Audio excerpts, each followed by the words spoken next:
Higher fully automatic front load washing মেশিনের ডিসপ্লেতে FA অথবা E4 এরর চলে আসে, তাহলে আপনারা খুব সহজেই আইডেন্টিফাই করতে পারবেন আপনাদের ওয়াটার প্রেসার লেভেল সেন্সর যে সুইচটি রয়েছে সেটার মেকানিক্যাল সাইড খারাপ নাকি ইলেকট্রিক সাইড খারাপ হয়ে গিয়েছে। যদি কোনো কারণে দেখতে পারেন যে আপনাদের ওয়াশিং মেশিনে FA চলে আসছে, এর মানে হচ্ছে ওয়াটার প্রেসার লেভেল সেন্সরের ইলেকট্রিক্যাল সাইডটি খারাপ হয়ে গিয়েছে। যখন ডিসপ্লে থেকে 5 volt DC water pressure level সেন্সরকে প্রোভাইড করে আর সেটি যদি কমিউনিকেশন না হয় তাহলে FA এরর চলে আসবে।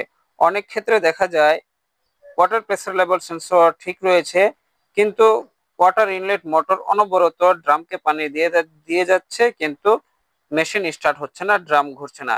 সেক্ষেত্রে আপনাকে ওয়াটার প্রেসার লেভেল সেন্সরের মেকানিক্যাল যে সাইটটি রয়েছে সেখানে হয়তো পর্যাপ্ত পরিমাণে এয়ার পাস হচ্ছে না বা ওই প্রেসার সেন্সর লাইন কনভার্ট করতে পারছে না, তখন E4 চলে আসবে।